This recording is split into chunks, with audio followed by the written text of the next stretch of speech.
નમસ્કાર મિત્રો, વિડીયોમાં તમારું સ્વાગત છે। જી હા મિત્રો, અત્યારે હાલ મોટા અને મહત્વના સમાચાર સામે આવી રહ્યા છે। તો મિત્રો, સમાચારમાં વાત કરીએ તો ઉત્તર પ્રદેશના મથુરામાં લગ્નના વચન આપ્યાના 2 કલાક પછી એક લગ્ન રદ કરવામાં આવ્યા અને ઘરના ન હોવાના વિવાદે હદ સુધી વધી ગયો હતો। કન્યાના પરિવારે વરરાજા અંકિત વર્માને સખત માર માર્યો હતો। જી હા મિત્રો, અત્યારે હાલ મોટા અને મહત્વના સમાચાર સામે આવી રહ્યા છે। તો મિત્રો, સમાચારમાં વાત કરીએ તો તેના કપડાં ફાડી નાખ્યા હતા અને તેને બંધક બનાવ્યો હતો। આખી રાત ચાલેલા હોબાળા પછી વરરાજાના શાળા ભાભીએ કન્યાના પરિવારને 2 લાખ રૂપિયા ચૂકવ્યા હતા। આ મામલે થાળે પાળે અને સમાધાન થયું હતું। લગ્ન શાદી.com દ્વારા ગોઠવવામાં આવ્યા હતા। વરરાજા અંકિત વર્મા મૂળ કાનપુરનો રહેવાસી અને હાલમાં મથુરાના ગલી સુનરાણમાં ભાડાના મકાનમાં રહે છે અને કન્યાનો પરિવાર છેલ્લા 4 દિવસથી મથુરામાં રહેતો હતો।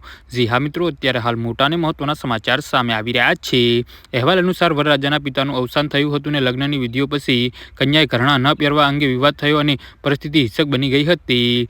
જી હા મિત્રો, તો આના વિશે તમારું શું કહેવું છે તો નીચે મારી કમેન્ટ બોક્સમાં જરૂરથી જણાવજો અને અમારી યુટ્યુબ ચેનલને સબસ્ક્રાઇબ કરવાની ભૂલતા નહીં। વિડીયો પૂરો જોવા બદલ તમારો આભાર।